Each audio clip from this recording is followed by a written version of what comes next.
buenos días, gracias por estar con nosotros, por conectarse a esta transmisión en vivo de entrevista de Matutino LF, en su emisión matutina. Muchísimas gracias por acompañarnos, mi nombre es Carmen Aji, comparto espacio con Diana Borbón. Feliz jueves. Feliz jueves, feliz jueves, estamos muy felices hoy. Muy contentas. Estamos de muy buen humor. Estamos muy contentas ya de iniciar Matutino LF, ya casi cerrando semana. Así es, y bueno, vamos a arrancar con las noticias y vamos a iniciar con el estado del clima.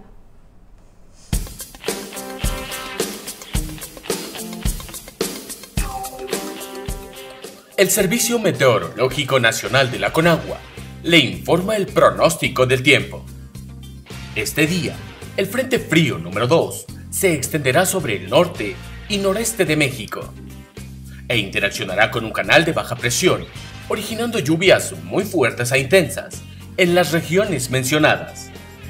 La masa de aire frío que lo impulsa ocasionará descenso de la temperatura diurna y bancos de niebla en Chihuahua, Coahuila, Nuevo León y Tamaulipas. Ya para la tarde, canales de baja presión en interacción con el ingreso de humedad proveniente del Océano Pacífico generarán lluvias puntuales fuertes e intensas, acompañadas de descargas eléctricas y posibles granizadas en zonas del noroeste, occidente, centro y sureste de la República Mexicana. Finalmente, una onda tropical se aproximará al sur de la península de Yucatán e incrementará la probabilidad de lluvias sobre dicha región.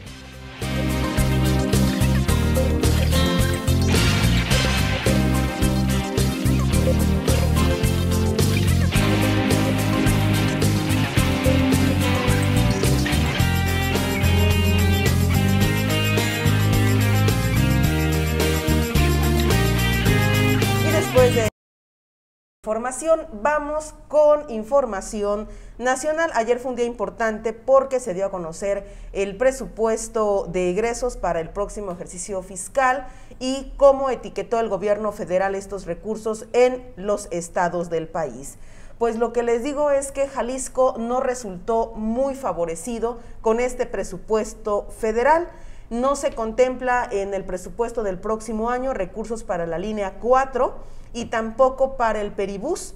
No mencionan presupuesto etiquetado de manera directa. Algunas obras sí se señalan, pero no hay como tal una etiquetación puntual para esto. De acuerdo con el proyecto presupuestal del gobierno federal, Jalisco recibirá 2,468.6 millones de pesos menos de que el próximo año vía participaciones, aportaciones y subsidios. Andrés Manuel López Obrador no incluyó recursos para proyectos como la línea 4 del tren ligero o el Peribús en su paquete económico 2021. Será el tercer año consecutivo en que la Federación ignora a Jalisco en este presupuesto. De acuerdo con el proyecto presupuestal, tampoco se etiquetaron recursos para el tema del saneamiento del río Santiago. La línea 4 es un compromiso que hizo el presidente de la República con un costo de 16,000 millones de pesos. El Peribús también necesita recursos, 9,400 millones de pesos, y actualmente es financiado por el gobierno de Jalisco con deuda pública, pero, insisto, no hay recursos para el siguiente año en estas obras. Ya desmenuzando este paquete, en el ramo 09 de la Secretaría de Comunicaciones y Transportes, solo se considera cuatro carreteras en este próximo ejercicio fiscal, 4 en Jalisco. Y le digo cuáles son: el Tuito-Melaque, la vía 15 a Jiquilpan, el tramo Acatlán-Tapalpa y Chimaltitlán-Florencia. Son esos 4. Sin embargo, solo se mencionan los nombres de estos tramos carreteros, pero no se le asignaron recursos específicos. ¿Esto qué significa? Significa que la carretera federal 80 Guadalajara-Barra de Navidad no tendrá ni un solo peso en recurso del próximo año. Y este es un tema grave, es un tema que preocupa, porque si usted ha transitado de Autlán a Guadalajara o de Autlán a la costa por esta carretera federal 80, usted se dará cuenta o se habrá dado cuenta que está en malas condiciones, que hay tramos que son bastante riesgosos para los automovilistas. Por ejemplo, el tramo que está en Unión de Tula, conocido como el Manzanillito, ahí siempre ha estado mal y ahora se ve peor, y así podemos ir encontrando tramos en cada uno de los municipios. Bueno, pues si usted nos está viendo, nos está escuchando, le informamos que no hay presupuesto para ejercer el próximo año en este tramo carretero, y eso es lamentable. También en el tema de inversión, la Secretaría de Comunicaciones y Transportes lo que dijo es que va a invertir 1,301 millones de pesos en estas cuatro obras, pero el tema de la etiquetación de recursos, por ejemplo, para la carretera federal 80, ya dependerá del Congreso si asigna presupuesto, que en este momento no está asignado como tal. En el ramo 16 de medio ambiente, le digo que la Federación destinó 300 millones de pesos para la presa El Zapotillo, que incluye el acueducto a León, Guanajuato, incluye el pago de indemnizaciones y trabajos complementarios, y entre otros. Pero de acuerdo con el calendario del financiamiento, debería recibir 1,787 millones el próximo año. 1,787 millones, y solamente se le etiquetaron 300 millones de pesos. Y a la presa El Purgatorio, pues ni siquiera se menciona la presa Purgatorio en el presupuesto del siguiente año. Ante esta situación, la Confederación Patronal de la República Mexicana, la Coparmex, en Jalisco lamentó que proyectos en comunicaciones y transportes no tengan asignación presupuestal, por lo que pidió al Congreso de la Unión hacer modificaciones, las modificaciones que sean necesarias, sobre todo para hacer frente a la contingencia sanitaria. Jalisco pensó que ante esta pandemia que estamos sufriendo todos, Jalisco iba a ser beneficiado con recursos federales para diversos rubros. Cuando analizan ayer el presupuesto etiquetado, pues se dan cuenta que así viene, y que Jalisco por tercer año consecutivo se siente ignorado en el presupuesto federal. Yo creo que Jalisco con México, con el gobierno federal, le pasa algo así como a Autlán con Jalisco. No sé qué opinas, Diana, porque Autlán también se duele que está abandonado. Que están como en un pleito constante, ¿no? Están en un pleito constante, y creo que eso ha afectado mucho. ¿Por qué? Porque ustedes no han de ignorar esta pugna que hay de parte de Alfaro contra Andrés Manuel. Sí. Y que esto sin duda nos ha afectado. Y que se evidencia más durante este tiempo de pandemia, ¿no? Que sí, cuando en el gobierno federal decían una cosa y Jalisco todo lo contrario. Sí. Entonces, sí es muy evidente este pleito que han tenido ya. Y ese pleito nos ha afectado en el tema económico. Si no existiera esta rivalidad o esta problemática entre Enrique Alfaro y Andrés Manuel López Obrador, yo creo que nos iría mejor económicamente o nos iría mejor en el presupuesto. Sí. Pero, pues sí etiquetan recursos, pero etiquetan muy pocos. Así es que esa es la información. Lo lamentable, lo que veo que para esta zona, pues sí, de lamentar, es que no se le haya etiquetado ni un solo peso a esta carretera federal 80. Sí. No es una obra prioritaria para el gobierno federal y es la única vía de comunicación que nos conecta con la capital de Jalisco, que nos conecta con la costa sur y que desgraciadamente conforme pasa el tiempo se daña y se daña más, y esto lo que hace es poner en mayor riesgo a todas las personas que transitamos por esa carretera. Pero bueno, ese es el tema y vamos a avanzar. Así es, vamos a avanzar con información acerca del coronavirus, y es que la jefa de científicos de la Organización Mundial de la Salud, Soumya Swaminathan, advirtió que no espera que las posibles vacunas contra el COVID-19 estén disponibles para la población general antes de 2 años, aunque los primeros grupos de riesgo podrían ser inmunizados a mediados de 2021. La jefa de la Organización Mundial de la Salud, de científicos de la Organización Mundial de la Salud, indicó que desde la organización se maneja como escenario más optimista la primera llegada de vacunas a diversos países a mediados del siguiente año, del 2021, momento en el que se deberá dar prioridad a los grupos de mayor riesgo, ya que entonces aún no se habrán podido producir dosis para toda la sociedad. Y esa es la información al respecto de la llegada masiva de la vacuna, sería hasta mediados de 2021, es lo que se prevé. Y bueno, es lo que se sabe hasta el momento. Hasta el momento. También AstraZeneca ya ha emitido más información sobre lo que trascendió, esto que pararon las investigaciones, ya anunció que las van a retomar. Sí, ya anunció que las van a retomar.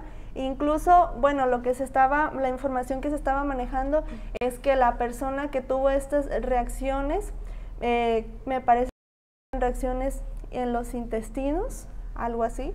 Entonces, todavía no saben si fue a causa de la vacuna o si ya presentaba la persona esta enfermedad, estos síntomas. Entonces, habrá que esperar. Sí, habrá que esperar porque también científicos han opinado sobre esta noticia que trasciende de que Rusia va a enviar vacunas a México para beneficiar a la población mexicana, pero lo que señalan algunos expertos es que Rusia se saltó la tercera fase de la investigación. Entonces, lo que temen es que la vacuna rusa genere o provoque alguna reacción adversa y que pues no se pueda controlar el daño, ¿no? ¿Por qué? Porque Rusia, los laboratorios se saltaron esa fase 3, que es en la fase 3 en la que se encuentra en este momento AstraZeneca y Oxford, en donde detectan esta situación con una de las personas que forma parte de esta fase 3 en la vacuna. Que se supone que ya arrancó la fase 3 en la vacuna rusa, pero apenas están haciendo las pruebas. Entonces, sí. Pero ellos ya la quieren lanzar al mercado, entonces es todo un rollo. Sí. Todo un rollo, pero bueno, vamos a avanzar con más información ahora en la esfera estatal, porque Lauro Rodríguez publica hoy un tema importante en NTR Guadalajara y habla de cómo desde que se activó económicamente Jalisco, se reactivó económicamente el Estado, se ha incrementado demasiado el número de casos de coronavirus y también el número de muertes a causa de este virus. Lo que señala el periodista es que el 1 de junio arrancó la reapertura de negocios, empresas e industrias en Jalisco como parte de la fase 0 de reactivación económica. A la par, los casos diarios confirmados de COVID-19 por inicio de síntomas se multiplicaron. Las muertes provocadas por la enfermedad pasaron de contabilizarse en cifras de 1 dígito a 2 y la movilidad urbana aumentó del 60 al 70%.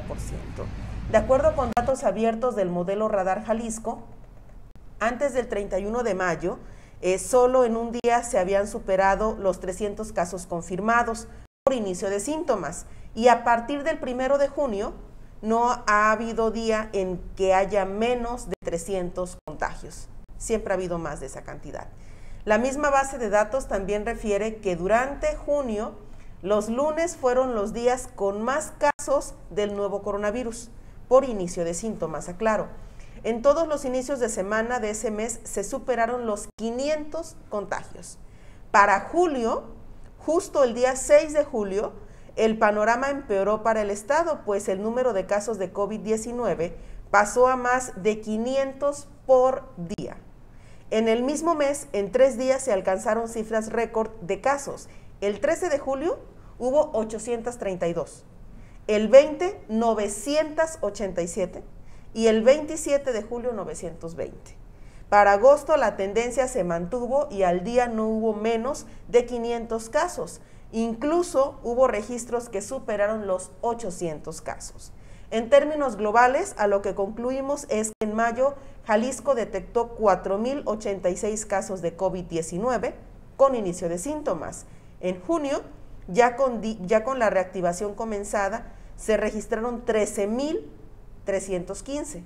En julio, 19.698 y en agosto, 16.403. Esa es la información. Ahí está la información, una investigación muy interesante. Sí. De Lauro Rodríguez. Un saludo para Lauro. Y bueno, vamos a continuar.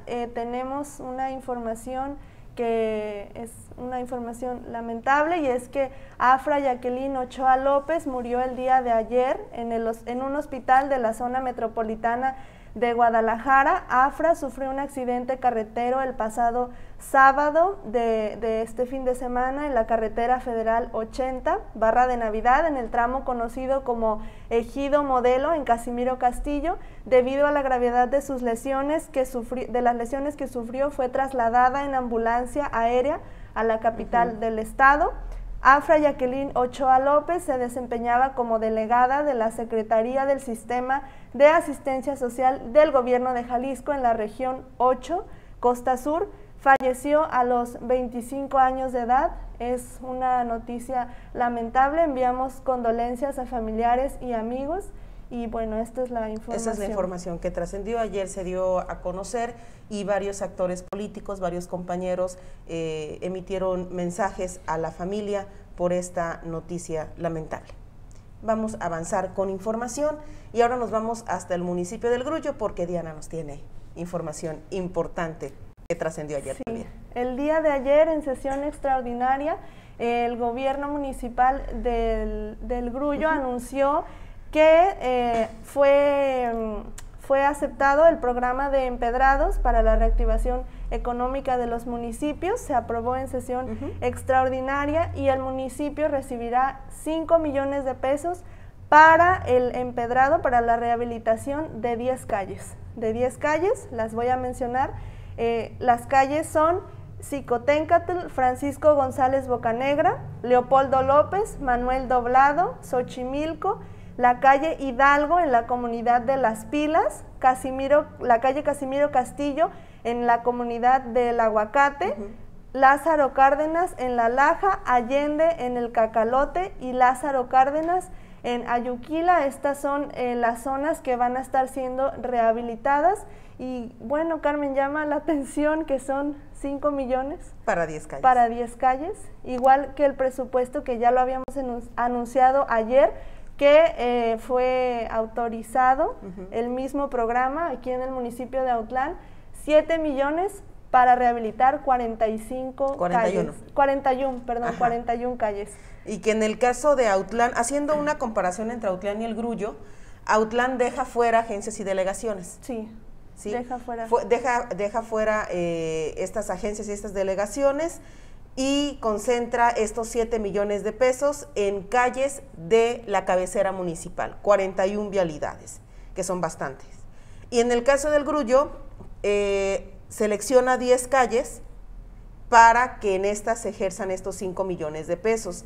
Y el Grullo sí está contemplando obras en agencias o en comunidades, porque en el caso, por ejemplo, de la Xicoténcatl, de la Francisco González Bocanegra, Leopoldo Gómez, Manuel Doblado y Xochimilco, pues estas son de la cabecera municipal. Sí. Ahí se concentra este recurso, pero de ahí toma en cuenta a comunidades. Se va a beneficiar Las Pilas, se va a beneficiar también la Agencia del Aguacate, La Laja, el Cacalote y también Ayuquila. Sí. A la única que no veo aquí es no veo a Cucuciapa y no veo al Tempisque, que son esas dos comunidades que no entran dentro del beneficio de estos empedrados, pero pues sí favorece a las comunidades del Grullo, y este programa no va a favorecer a las agencias y delegaciones en Autlán de Navarro. En el caso de Limón también tenemos información de que entró al programa. Sí. Tenemos entendido que entró con 6 millones de pesos, y cuando nosotros hacemos este análisis y vemos que a Autlán le dieron 7, a Limón le dieron 6, al Grullo le dieron 5, dices, pues no es proporcional el presupuesto a la magnitud del municipio, a territorio, a población. Y incluso también a presupuesto de ingresos, ¿no? O sea, no se compara el beneficio que puede haber en un lado para otro. Para el Limón, que es el municipio más pequeño, 6 millones de pesos es mucho recurso. O sea, se va a notar mucho más el trabajo en el Limón, porque son 6 millones para un municipio pequeño. Sí. Pero cuando tú destinas 7 millones de pesos para un municipio como Autlán de Navarro, y que además esos 7 millones lo divides entre 41 calles, pues entonces tal vez no se vaya a palpar tanto el beneficio, ¿verdad? Pero bueno, esa es la información que tenemos. Así es, Carmen, vamos a avanzar con información también en el ámbito político. Sí, porque ayer fue un día de bastantes noticias. Víctor Manuel Pérez Cabrera, este personaje, este hombre que buscó la presidencia municipal de Autlán por la vía independiente, de hecho fue el primer ciudadano en la historia de Autlán de Navarro en contender a la presidencia del municipio, a la presidencia municipal por la vía independiente. El año pasado, Víctor anunció que se sumaba a las filas de Morena, del Movimiento de Regeneración Nacional, y ayer anuncia en sus redes sociales que deja las filas de Morena. Y vaya sorpresa, yo no esperaba esta noticia, no se había escuchado rumores sobre la salida de Víctor, hasta ayer que él lo publica y nosotros nos enteramos de esto. Y escribió lo siguiente en su cuenta, lo voy a leer, Diana. Escribió esto: para mí la política es sinónimo de bienestar colectivo, lo que se logra a través de ideales sólidos acompañados de proyectos concretos con anticipación, no improvisados. Siempre he tenido la inquietud de contribuir al desarrollo, por eso participo en la política activamente con ideas basadas en tener un mejor municipio, nunca con el fin inmediato de tener un beneficio propio. Lo anterior me hizo aceptar una invitación del partido Morena, Autlán, creyendo que la coincidencia de ideales con actores políticos de dicho partido generaría una dinámica activa de generar estructura territorial para llevar un buen trabajo con miras a las elecciones del próximo año. Desafortunadamente, Morena, al igual que muchos partidos políticos, se está peleando la cúpula para tener el control y designar a los amigos como candidatos. No obstante lo anterior, no dudo que Morena pueda ganar de nueva cuenta la alcaldía de Autlán, tal y como sucedió con Miguel Íñiguez, pero los resultados los tenemos a la vista. Un gobierno sin rumbo y sin sentido social, ya que eso pasa cuando no se obtiene el triunfo con una ruta e ideal definido. Para mí, obtener el poder por el poder no es trascendental. Para mí, el poder debe ser la herramienta de engrandecimiento del desarrollo social de la humanidad. Por ello, al no mirar un rumbo definido en la dirigencia de Morena Nacional, he decidido, junto con el grupo político de amigos que encabezo, renunciar a Morena Autlán, haciendo hincapié que jamás me afilié a Morena o a algún otro partido político. Es decir, no tengo afiliación partidaria o partidista alguna, y que esta decisión no obedece a que me vaya a incorporar a partido político alguno de momento. Agradezco a Carlos Rubalcaba y al maestro Juan Luis Garay su invitación que me hicieron en su momento, y lo que dice es que su estilo de vida tiene una sola ruta y sus ideales son de romanticismo. Eso fue lo que publica ayer Víctor Manuel Pérez Cabrera en su muro, en su cuenta en Facebook, y pues ahí se dio a conocer la noticia. Sí sorprende que Víctor se vaya de Morena, porque había tenido injerencia en el partido, había hecho algunas declaraciones, aquí incluso en Letra vino a darnos entrevistas para hablar de cómo veía la situación política, lo que estaban haciendo allá. Entonces sí sorprende. No sabemos en este momento qué hará Víctor Manuel Pérez Cabrera, si se irá a otro partido o si se irá a otro proyecto. Eso todavía no lo sabemos. Así es, esta es la información que hay hasta el momento, es lo que publicó él, estaremos pendientes. Y lo vamos a invitar para que venga aquí a darnos una charla, platicar con él, una entrevista, y que nos diga cuál fue el motivo por el cual él tomó esta decisión y cuál será su futuro político. Así es. Así es que avanzamos. Vamos a avanzar. Y hemos estado recordando durante esta semana que los admitidos a Prepa UDG tienen hasta el 10, o sea, hoy es último día, 10 de septiembre, para inscribirse en el semestre base. La Universidad de Guadalajara informó que los alumnos que fueron admitidos para el ciclo escolar 2021A tienen como fecha límite hasta hoy jueves 10 de septiembre para inscribirse en este semestre base, que dará inicio el sábado 12 de septiembre y concluirá el 17 de diciembre. Así es, esta es la información, así es que si usted conoce a algún joven, tiene algún familiar que se encuentra en esta situación, recuérdele que hoy es el último día para realizar este trámite. Si no lo realiza hoy, ya no lo podrá realizar en otro momento. Así es, y bueno, ahora nos vamos con información de Ángeles Claustro, y es que este martes fueron entregadas 600 despensas destinadas al municipio de Cihuatlán, y bueno, esta es la información. Han pasado 11 días desde que la tormenta tropical Hernán tocó tierra en la costa sur de Jalisco, dejando a su paso a cientos de familias damnificadas en comunidades de Cihuatlán. Hasta el día de hoy continúan sufriendo los estragos que este fenómeno meteorológico dejó a su paso. Por ello, se entregaron este martes las 600 despensas que fueron donadas por la Iglesia de Jesucristo de los Santos de los Últimos Días. Además, fueron donados 2,000 kits de limpieza, sanidad e higiene a las comunidades de Melaque y La Manzanilla. Estos kits fueron donados por la Cruz Roja Mexicana e incluyen cloro, pinol, jabón en polvo, jabón para manos y cubrebocas. Los apoyos se entregaron por parte de la Secretaría del Sistema de Asistencia Social en coordinación con el Sistema DIF Jalisco y el gobierno de Cihuatlán. El centro de acopio permanecerá activo para quienes deseen llevar donativos para estas comunidades. Estará abierto de lunes a viernes de 10 a 16 horas.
ya comenzamos este espacio de entrevista, siendo las 9 de la mañana con 34 minutos. Recibimos como invitada especial a nuestro espacio a la doctora Ana Maray Rea Vázquez. Ella es coordinadora regional de salud pública en la región sanitaria número 7. Doctora, bienvenida, muchas gracias. Muchas gracias.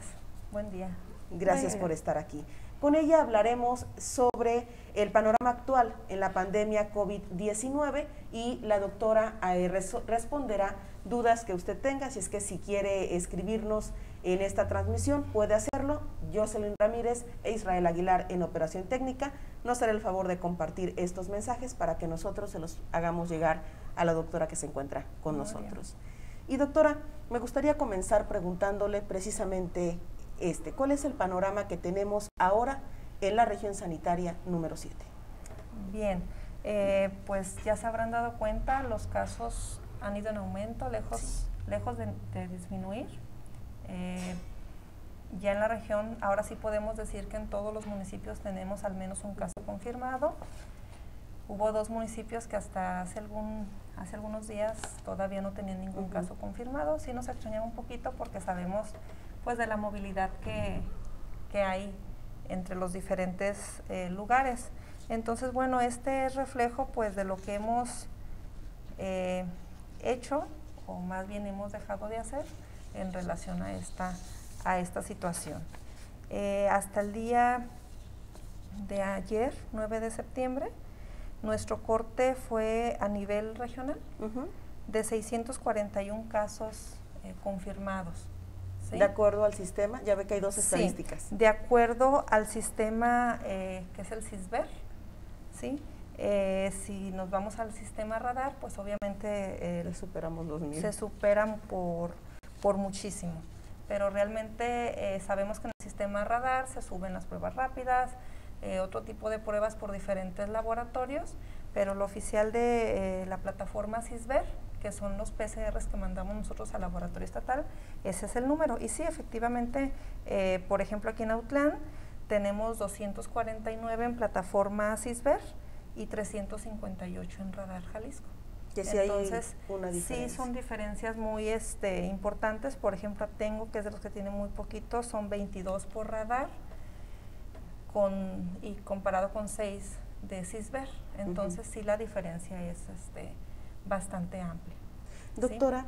Ustedes como profesionales de la salud y como médicos que se encuentran en la región sanitaria 7, tienen un panorama más amplio de esta situación.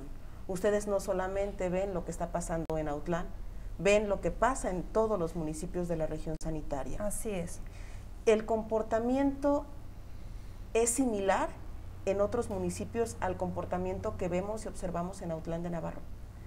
Se pudiera decir que sí. Realmente, aunque Autlán empezó al principio con prácticamente muy poquitos casos contados, vemos que repuntó, y bueno, también tiene que ver con su población y con que de alguna manera pues es el principal municipio de aquí de la región, entonces viene mucha gente sale a otros lugares, entonces también eso influye en que se hayan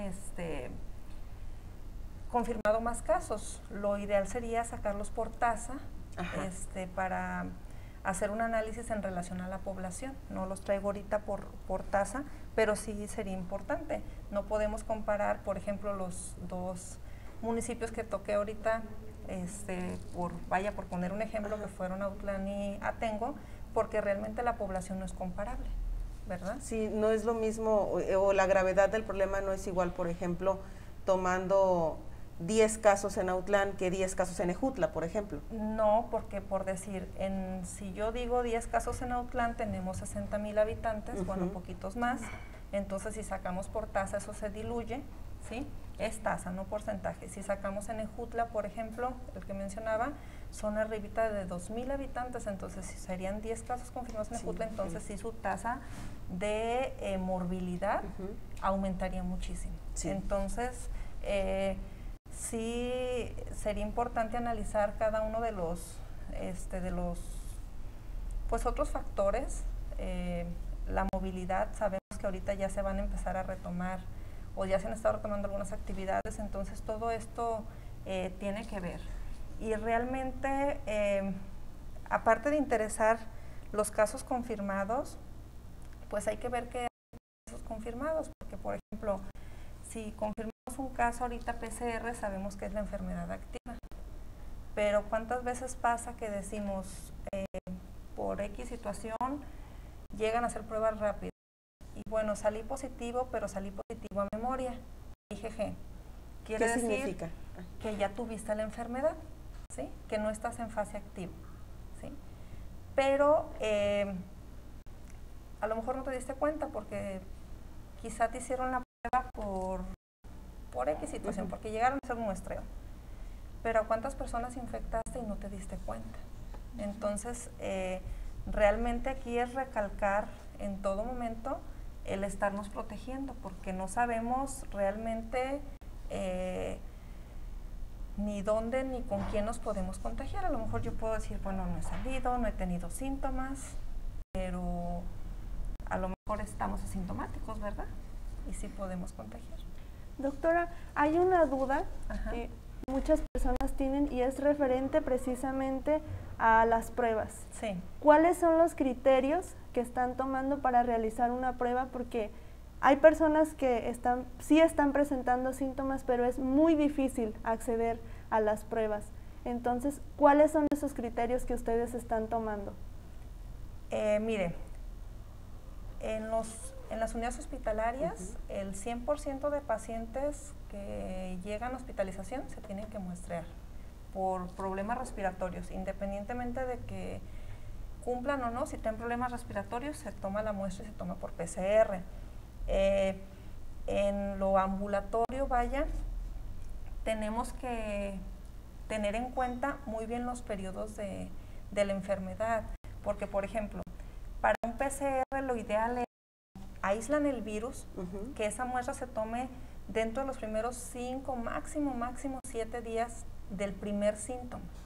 Así el primer síntoma haya sido una cefalea muy leve, o a lo mejor que tuve fiebre, pero si se pasa de ese tiempo, la prueba nos va a dar negativa.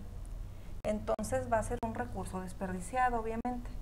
Ahora, la prueba rápida, como nos detecta inmunoglobulinas o nos detecta anticuerpos que ya se generaron de la enfermedad, si la hacemos cuando la paciente o el paciente está con síntomas o va iniciando, también nos va a dar negativa porque no se han generado esos anticuerpos. Entonces tendremos que esperar para que una prueba rápida sea, el resultado sea confiable, se deben de esperar a 14 días de la fecha de inicio del primer síntoma, para que realmente estés en periodo de tomarla, porque si no vamos a tener falsos negativos, que es más. Si fueran falsos positivos, dices, bueno, estás positiva, me quedo en casita, me preocupo, me asusto y todo lo demás. Pero si les dices, no, estuvo negativo, me relajo y no pasó nada. Entonces, si se están realizando pruebas rápidas o pruebas de PCR en periodos que no corresponden, obviamente nos van a dar resultados no confiables. Entonces tenemos que apegarnos mucho a eso. Ahora, también es importante para la población que cuando presenten alguna sintomatología acudan a consulta. De repente sí buscan el accesar a las pruebas, ¿sí? Pero específicamente a eso llegan pidiendo la prueba. Entonces hay que acercarnos a la consulta. Hay que recordar que ahorita es temporada de influenza, que los síntomas prácticamente son los mismos. Hay que recordar que no podemos dejar de lado dengue, por ejemplo, y los síntomas prácticamente son los mismos. Entonces, de hecho, de los pacientes COVID, un porcentaje alto, los pacientes graves regularmente presentan problemas respiratorios, pero los pacientes, así como hay asintomáticos, que se calcula que son alrededor de un 80% de los casos asintomáticos, también hay pacientes que presentan síntomas atípicos. Malestar general, a lo mejor nada más se sienten como que están muy cansados o presentaron diarrea.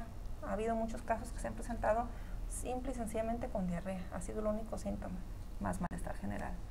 Entonces, sí es importante que acudan a consulta para que el médico haga una valoración minuciosa pueda hacer algún interrogatorio de algunos antecedentes de viaje, contacto con otras personas para poder determinar si es candidato o no es candidato a la prueba. Porque realmente sería imposible estar así realizando pruebas y aparte, bueno, no sería, aparte de que no nos daríamos abasto con el número de pruebas, pues no tendría razón de ser hacerlas en los tiempos que no son los adecuados. Pero cualquier análisis, específicamente en aislamientos virales, tienen sus periodos. Por ejemplo, dengue, si te lo haces después, un aislamiento viral después de 5 días, te va a salir negativo.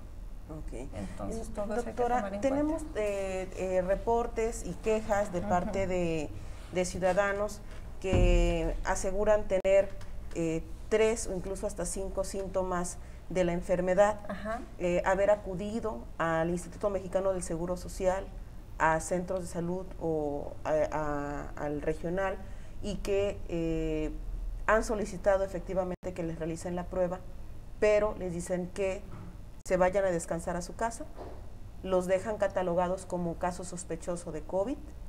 Incluso tenemos casos en donde dicen, entendemos que la influenza y el dengue comparten algunos síntomas, son prácticamente los mismos, pero hay otros que no los tiene, por ejemplo, la influenza o el dengue, y me refiero a la pérdida del olfato o a la pérdida del gusto. Hay varias personas que dicen, yo hasta ahorita no huelo, no he recuperado el olfato. Ya he ido 3 ocasiones a solicitar que me hagan la prueba, y como no estoy grave, como no necesito una cama en un hospital, no me hacen la prueba. Y yo no sé si sí la tengo o si no la tengo. En el trabajo me piden el resultado de la prueba para que me permitan irme a mi casa, de lo contrario me obligan a ir al centro de trabajo, y yo no sé si sí soy positivo o si no soy positivo. Sí. Realmente yo creo que es a donde se acercan. El hospital regional hay que dejarlo prácticamente para las urgencias, para los casos graves. Ellos ahorita nos están atendiendo y nos tienen hospitalizados de la región a los casos más delicados. Entonces sí hay que acudir a consulta, pero a los centros de salud. Esa es la recomendación, directamente. Pero tenemos casos de personas que incluso han acudido a centros de salud. O sea, primero fue centro de salud, después fue hospital regional, después se van incluso hasta particular. Dicen, lo que hice fue comprarme una prueba rápida de las que están vendiendo en X lugar, dice, para tratar de hacérmela y ver si sí la tengo o no la tengo. Y ha sido una constante, doctora. Nosotros hemos recibido varios casos de esos, y nos preocupa el hecho de que pues esta situación tal vez se salga un poco de control, o que no haya tal vez una estadística tan cercana a la realidad. ¿Por qué? Pues porque si no se hace una prueba, no tenemos la certeza de que sí lo tenemos o no lo tenemos. Sí. Mira, aquí la recomendación sería, porque realmente pues tenemos a nuestro cargo 68 unidades, sería muy difícil estar al pendiente de cada una de ellas. Estamos nosotros a nivel jurisdiccional, pero en cada unidad hay un teléfono en el que se pueden comunicar. Ese teléfono es un directo allá a la jurisdicción, para que si tienen alguna queja directamente se comuniquen y nos lo hagan saber. Sería la recomendación. Pero sí hemos estado haciendo mucho hincapié con los médicos. Incluso ha habido localidades en las que nos damos cuenta de un caso y que incluso el personal de epidemiología se traslada para detectar más y tratar de evitar la propagación.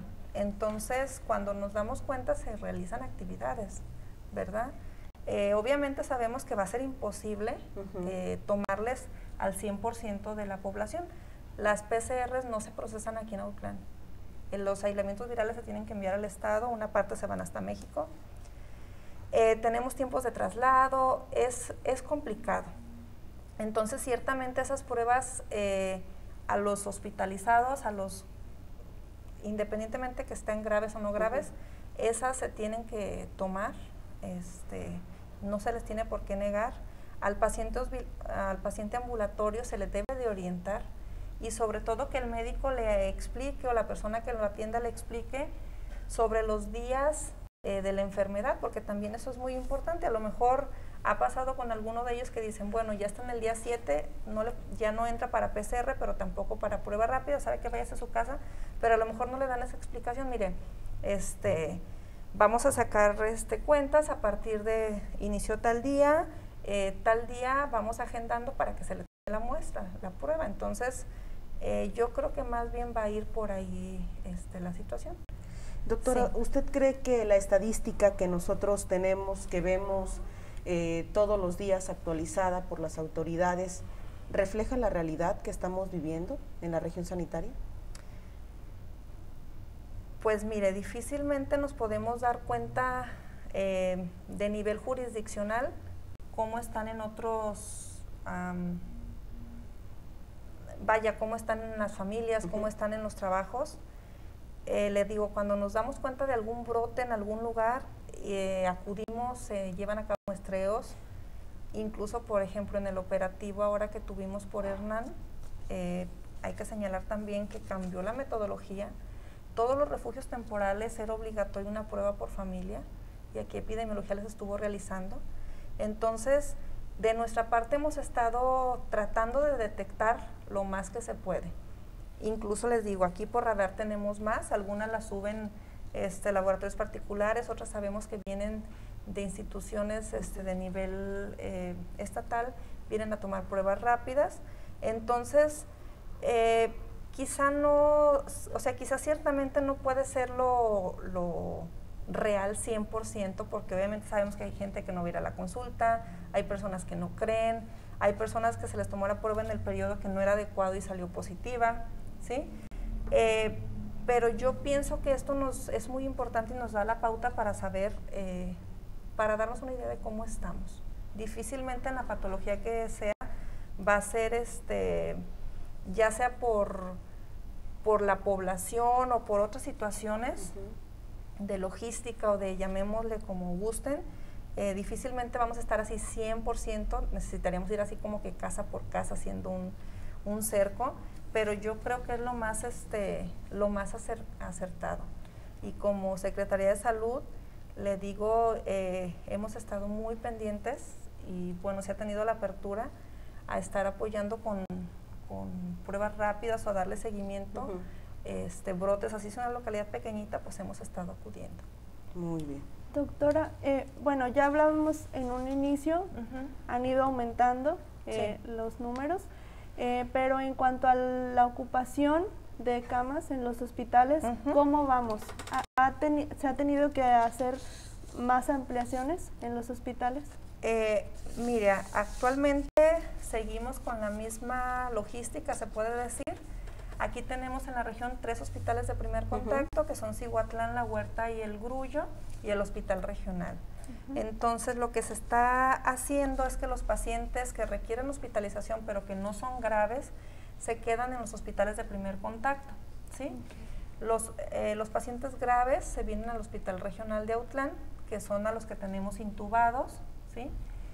Igual cuando el paciente ya está en recuperación, se envía al Grullo a que termine de recuperarse.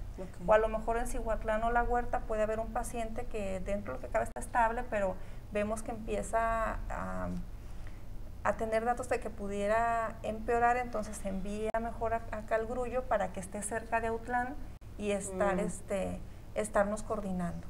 Entonces, de alguna manera, pues todavía no se ha sobrepasado esa capacidad, pero bueno, sí es importante pues insistir con la población, primero que acudan a tiempo.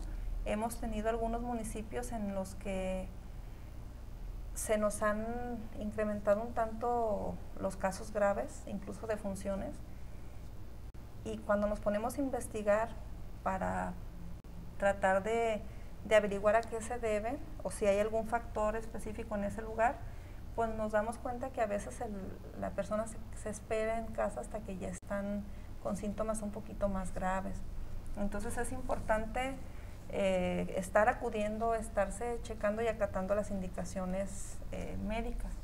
Doctora, ¿a qué consideran ustedes que se debe el hecho de que las personas se quedan en su casa y reportan la enfermedad cuando ya registran síntomas graves o cuando ya es prácticamente imposible quedarse en casa? Pues yo pienso, y a lo que hemos estado viendo, a lo que se ha estado analizando, realmente hay mucho temor porque sabemos que cuando el paciente ingresa a uno de estos aislados por COVID, independientemente de que sea Secretaría de Salud, sea IMSS, sea un hospital de primer contacto, sabemos que el paciente no puede estar acompañado, salvo que no ha sido el caso un menor de edad o una persona que requiere algún apoyo. Entonces los pacientes de entrada, pues en esos lugares van a estar solos. Entonces, si ese estrés y temor por parte de la familia, pues que ya no los van a ver. Sería un riesgo. Ahorita se dan cuenta que independientemente de que sea COVID o sea otra situación por la que estás hospitalizado, el paciente entra solo al hospital por evitar riesgos. Entonces ahorita no se permiten acompañantes. Y específicamente en las áreas COVID son áreas cerradas que nada más entra cierto tipo de personal con sus protecciones muy especiales. Entonces una de las principales causas ha sido eso. O sea, como familia yo creo que el temor a decir se va a ir para allá, no podemos tener acceso, no podemos tener comunicación, y pues el que vaya a pasar. Entonces muchos han decidido pues incluso tratarse en su domicilio. Sí. ¿Usted ha escuchado o ha conocido casos o testimonios de personas que señalan y que expresan este repudio a la Secretaría de Salud o al Instituto Mexicano de Seguro Social cuando señalan mi familiar entró por un problema de vesícula, por ejemplo, y resulta que murió por COVID? Esto que le digo ha sido también una de las constantes en los testimonios de varias personas. Mi familiar entró por X problema de salud y muere en el hospital y me dicen que murió de COVID. No sé si esto también podría influir en esta decisión de no querer hospitalizar al familiar por este tipo de situaciones. Pues mire, ahí serían cuestiones muy particulares de la familia. Lo cierto es que ha habido muchos casos, varios casos, incluso casos ambulatorios que llegan a la consulta y llegan por otra situación. O los estás interrogando y ha sido queja del personal, porque pues sabemos que también personal médico hemos tenido pues en esta situación, incluso hemos tenido personal médico grave también. Entonces nos dicen, también las personas a veces llegan porque traen dolor abdominal. ¿Sí? Sabemos que es una complicación el dolor abdominal. Una persona, por ejemplo, con dengue, con COVID, puede llegar por dolor abdominal sin antes haber presentado otra sintomatología respiratoria. Les comentaba que hay casos de síntomas atípicos que simplemente presentan dolor abdominal y diarrea o algún otro síntoma. Entonces ya se ponen a interrogar, oye, dice, no, es que apenas me empezó, otro tipo de situaciones. Entonces es bien importante realmente que las personas no sientan temor a decir qué síntomas han tenido, qué les ha pasado, a dónde han ido, porque incluso como se dio al principio que venía gente del extranjero y lo negaban. Hasta después nos dábamos cuenta que no, efectivamente, sí venía de tal lugar y pues salió positivo. Ya cuando nos tratábamos de buscar pues de dónde surgió el contagio, ¿no? Sí, es que hace tantos días vine de tal lugar, o hace tantos días recibí a un familiar de tal lugar. Entonces, también esa es una parte importante. Son enfermedades que afectan diferentes sistemas, no nada más aparato respiratorio. Y no sabemos de qué manera se va a presentar en una persona, así como en algunas pasa desapercibido, en otras no. Entonces, si bien aparentemente los casos que usted me comenta, que entraron por una situación, perfectamente pudo concomitar y tener las dos cosas, o pudo haber sido complicación de COVID, precisamente. Sí, gracias. Entonces, todo esto puede pasar. Y respecto a los contagios al personal de salud, sí. ¿Cuáles son las estadísticas que tenemos hasta este momento, doctora? Bien, aquí en la región, hasta este momento llevamos 174 compañeros confirmados a COVID. ¿Y en dónde se han presentado estos casos? ¿En qué hospitales? ¿En qué lugares? Realmente yo lo tengo por municipio. Okay. Sabemos ahorita que el personal pues se ha estado moviendo. Tenemos necesidad de personal médico tanto en el Hospital del Grullo, en el Hospital Regional, en los de primer contacto. Entonces hemos tenido que estar por necesidades precisamente de la pandemia, estar moviendo personal. Entonces principalmente han sido en Autlán, Casimiro Castillo, tenemos también La Huerta, El Grullo y Cihuatlán. Entonces si se fijan, es en donde de alguna manera se pudiera relacionar que tenemos en algunos hospitales, en algunos son otros factores, pero aparte de esos municipios hemos tenido en otros que son unidades pequeñitas, entonces se ha presentado un poquito de todo. Okay. Doctora, ¿cuántos casos activos hay en la región? Aquí tengo mis acordeones para no... Muchísimas gracias, doctora. Porque esto, pues cada ratito se está moviendo. Bueno, tenemos activos 33 casos en la región. Sí, son 33 activos. ¿Qué es un número, lo considera usted pequeño para la región sanitaria? ¿Normal? ¿En promedio? Pues miren, realmente me gustaría que activos hubiera cero, hubiera ninguno. Porque a lo mejor decimos, bueno, son 33 para 19 municipios, pues a lo mejor no es tanto, pero un activo, ¿cuántas personas tiene la capacidad de infectar? ¿Sí? Y más cuando pues no se toman las medidas necesarias, ¿verdad? Entonces realmente pues no deja de ser un número importante. Si quisiéramos que esto se viera con una disminución, tendría que reflejar otro número. ¿Preocupa la situación que hay en la región, doctora? Pues dentro de lo que cabe, pues está, digamos que todavía controlable. Todavía tenemos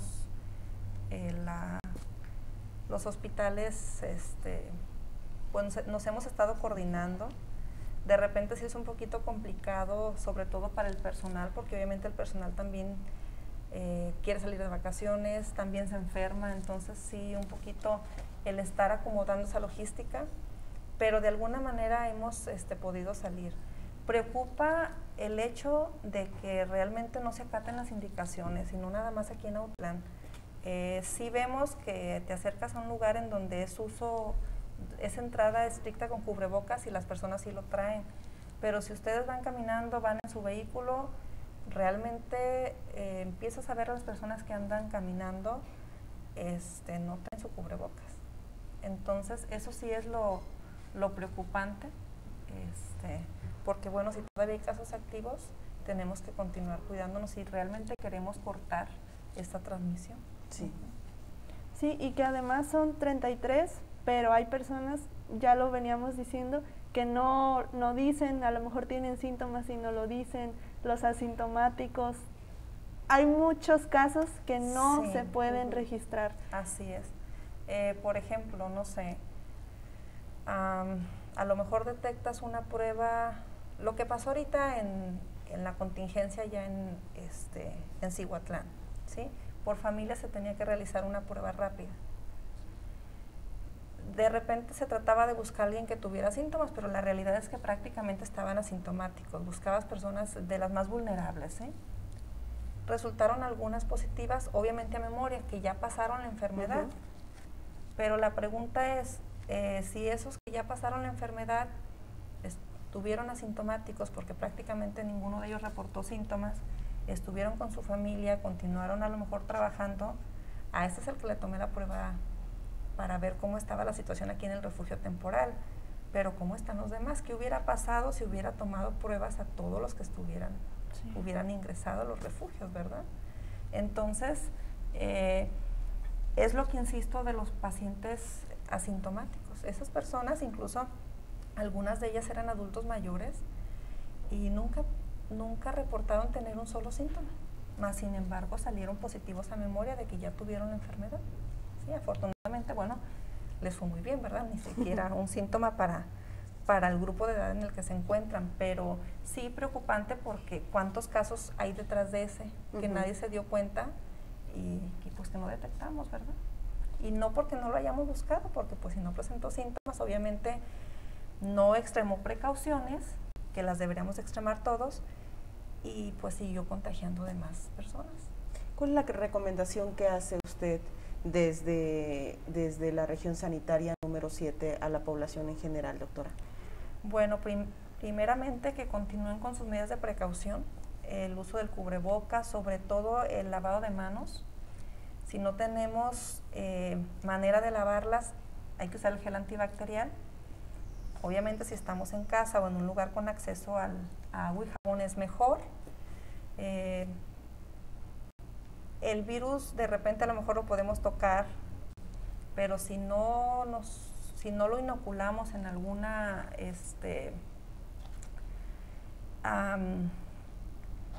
en ojos, en boca, ¿sí? Difícilmente nos vamos a contagiar en alguna mucosa. Entonces, si nos estamos lavando las manos, si usamos de manera correcta el cubrebocas, primero va a disminuir mucho. Ahora, si no hay necesidad de salir a alguna parte, pues no hay que dejar de acudir porque no nos permiten acudir o porque no permiten el acceso a más de una persona, no porque ellos nos lo restrinjan, que sea uno mismo el que tenga la iniciativa de protegerse. Realmente han sido muchos meses, recuerdo que vine a principios, no recuerdo si en febrero, cuando todavía esto se veía muy, muy lejano. Han sido muchos meses, de repente pues sí, el cansancio, el estrés, la gente pues ya acostumbrados a salir, pero yo creo que nos comentan que en prácticamente en lo más difícil, entonces no hay que bajar la guardia en estas alturas. Afortunadamente, pues aquí estamos, pero pues es eso, cuidarnos. Y si presentan algún síntoma, el que sea, acudir a la consulta. Yo les digo, los síntomas son muy, muy inespecíficos. A lo mejor para una persona sí va a ser molestias muy grandes, para otra persona va a pasar completamente desapercibido. Pero sí acudir a su consulta, valorar todas las posibilidades, no tener temor a decir, tengo la enfermedad, porque pues sabemos que es un virus como cualquier otro virus, como te puede dar cualquier otro tipo de influenza, gripe, lo que sea. Entonces, bueno, simplemente es una enfermedad más. Entonces, no tener el temor de decir, ¿saben qué? Salí positivo, estuve positivo, tener el valor civil y el valor moral de decir, a ver familia, a ver compañeros de trabajo, tengo este resultado. Si alguno presenta síntomas, repórtelo, pudo haber sido, pero pues a veces no se tiene ese valor y a lo mejor otros empiezan a presentar síntomas y pues no lo detectamos, pasa por desapercibido. Sí, pero creo que se conjugan varias circunstancias, doctora. Hay personas que, por ejemplo, temen decir que tienen síntomas porque van a dejar de trabajar. Y si dejan de trabajar, no van a tener ingresos. Y si no tienen ingresos, entonces se preguntan, ¿cómo le voy a hacer para llevar dinero a mi casa? Sí, ¿no? Sabemos que son muchas son varias circunstancias. Simplemente el rechazo, ¿no? El miedo al rechazo. También el miedo al rechazo. Sí, de decir, presenté un síntoma y qué van a decir mis amigos, qué van a decir mi familia, qué va a decir mis compañeros de trabajo. Entonces, creo que sí son muchos factores. Así es, y como ciudadanía tener la apertura, así también como individuo a decir las cosas, tener la apertura de que no sabemos ni dónde, ni cuándo respetar, ¿verdad? Y ser solidarios, ser empáticos. De igual manera, yo sé que en algunos tipos de trabajos es difícil, que no todos tienen derecho a lo mejor, bueno, que derecho lo deberíamos de tener, pero a una incapacidad. Pero ser empáticos en el sentido de que si así sea alguien que trabaje directamente para ti, presentar alguna situación, pues apoyarlo. Yo creo que estamos en este tiempo lo debemos de hacer, apoyarnos, y creo que también va a ser una manera de aminorar esto. Doctora, le agradecemos muchísimo su tiempo, pues la disposición y que siempre pues atienden a las entrevistas que les solicitamos en Letra Fría. Comprendemos que su carga de trabajo ha sido bastante pesada desde febrero, de por sí es pesado, ¿no? Y con la pandemia pues se les ha incrementado bastante esta carga laboral. Por eso valoramos mucho que estén con nosotros en esta entrevista. No, pues gracias a ustedes por la invitación, y realmente pues aquí, más que otra cosa, valorar todo el esfuerzo que hacen los compañeros que están desde el operativo, los que están al frente, porque sabemos que son los que están en mayor riesgo de contagiarse, sabemos que son los que están incluso a veces alejados de su familia por evitar llevarles alguna infección. Entonces sí, valorar mucho el esfuerzo y agradecer a los que están directamente en esas unidades y a los que estaban en otras y tuvieron que moverse para apoyarnos ante esta contingencia. Muchísimas gracias. Ella es la doctora Ana Maray Rea Vázquez. Ella es coordinadora regional de Salud Pública en la región sanitaria número 7. Muchísimas gracias, Diana. Así vamos a cerrar el noticiero. Así es, muchas gracias, doctora, por la información. Hay que seguirnos cuidando, y de esta manera cerramos Matutino LF. Nos vemos mañana. Que tengan un excelente jueves.